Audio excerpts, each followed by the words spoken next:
Right, we are back. Hold on, we are at a slight slant. So, I've been drinking a little bit. It's time for a fucking celebration, mate.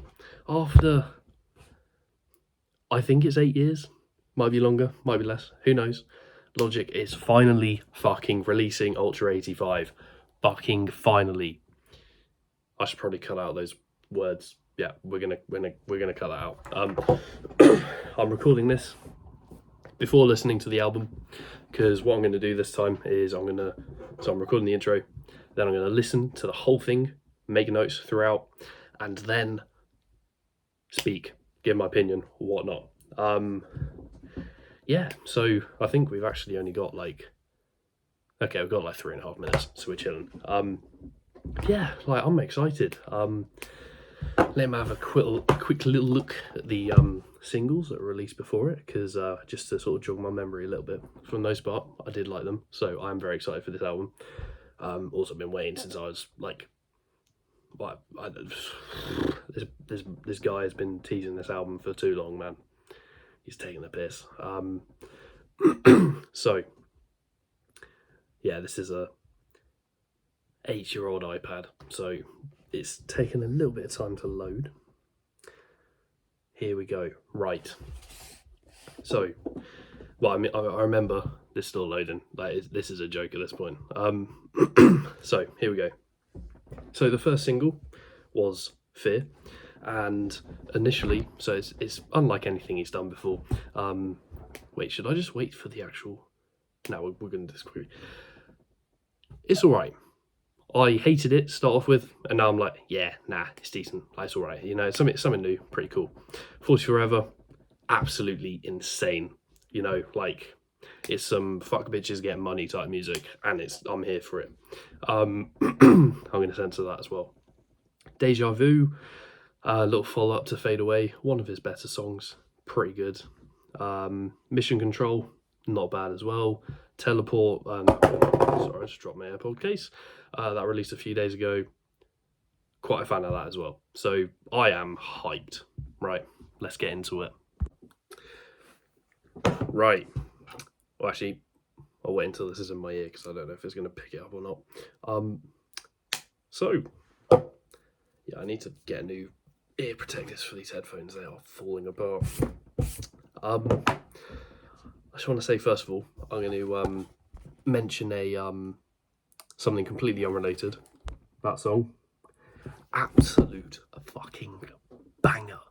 That is insane. Right. So, funny story. As I was writing the notes for this, I actually wrote them on my phone. But obviously, because my iPad is on live support, I've got to use the phone to record, because the phone also does 60 frames per second.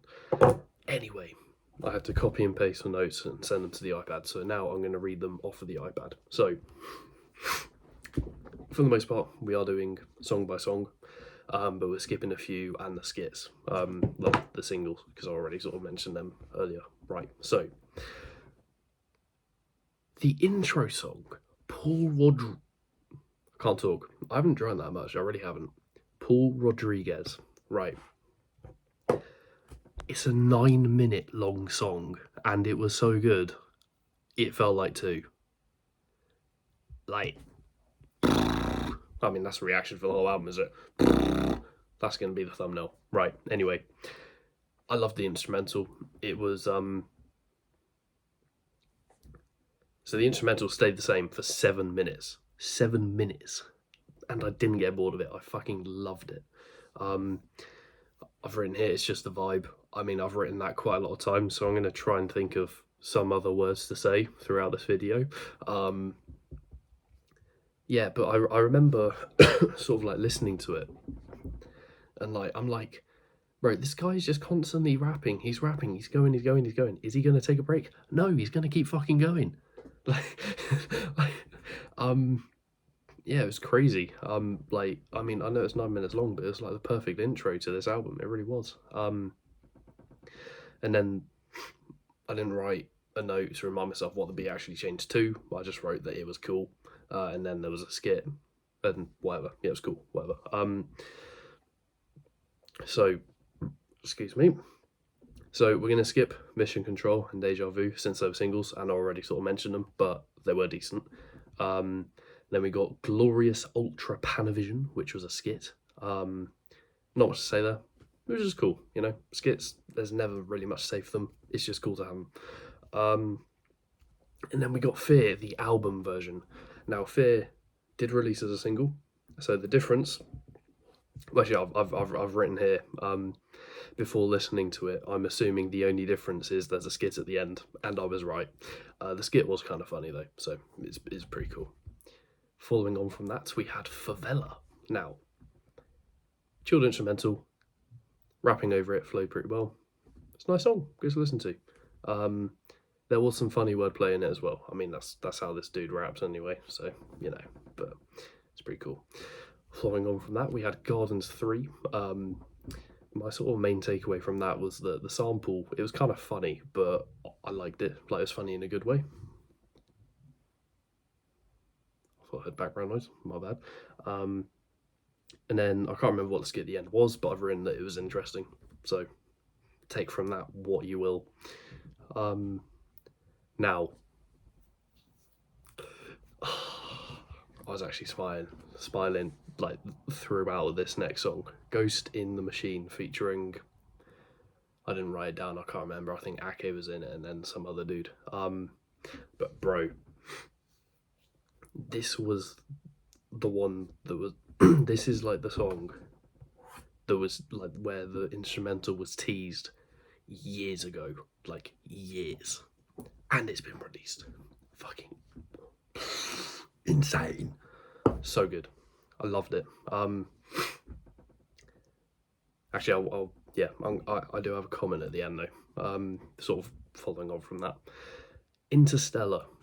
So for starters, when you see Logic featuring Lucy Rose on a song, you know it's going to be decent. It just is. It's like, it's an unwritten rule. It's just good. It was sort of a more, you know, chilled, relaxed song with some bars. Not much else to say. However, there was a transition at the end into In Retrospect. That was cool. And that was sort of more of a like guitar instrumental. Started off singing and then sort of went into rapping. Pretty cool. I liked it. And the beat, like the guitar instrumental with the beat, was just crazy. It was good. And then there was a funny skit at the end as well. And then so we're gonna skip 40 Forever because that was a single as well. But that was an insane single. That was crazy. Love Me. That was a bit more interesting. So it was sort of a mix between. It's hard to describe without like you just listening to it. But it's sort of a mix between a low key and upbeat drum song. It was weird, but in a good way. Hard to describe. Planet Death skit, interesting, funny. There's not really much I can say about spoiling it, so I'm not gonna. And then we're gonna skip Teleport as well because that was also a single. But I will say it's very, very hard to rank the singles, but Teleport might be my favourite of them. Yeah. Chess skit, pretty funny as well. Antidote.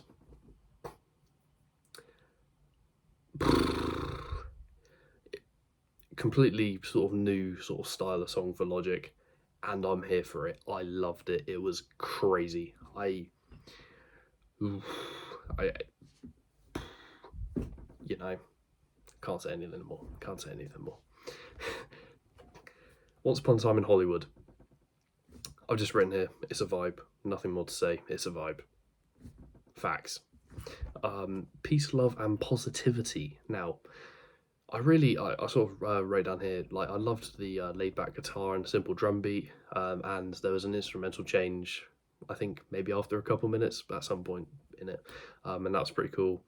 My sort of main takeaway from that is that this guy is, I say what you want about whether he can say it or not, but my point is he said the N-word too many times.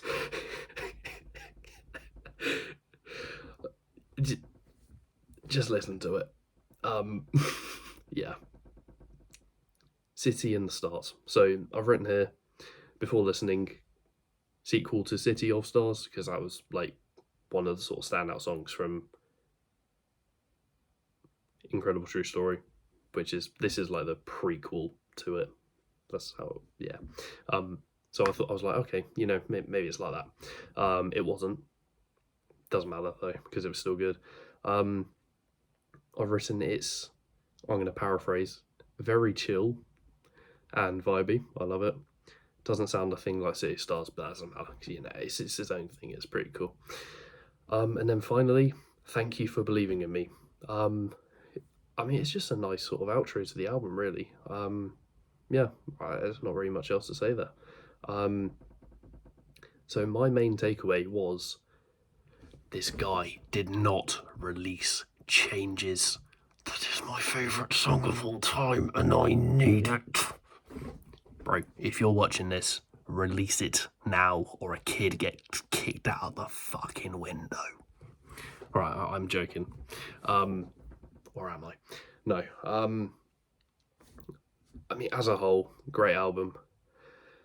I'm not gonna sort of say, oh yeah, it's a top 3 album, blah blah blah, because I've listened to it once. It just released like an hour and a half ago. I'm not gonna, no, like I'm gonna like listen to it a lot of times over the next, well, tomorrow, well, technically today now, but my point is, I'm gonna keep listening to it, and then I'll sort of decide, you know, where I'd actually rank it in terms of his albums. But I can say it's definitely sort of, you know, it's definitely up there. It's pretty good. But like the funny thing is, even though as a whole it was really good, there were only like a couple proper standout songs to me. But that's because as a whole it was so good that there were only a few that were like incredibly good. That's a good thing. So yeah, I think that's all about pretty much all we need to say. Yeah, I mean, this video is going to be about 13 minutes long, and I should probably sleep. So if you're still watching, thank you. I don't know why you are, but thank you. See you later.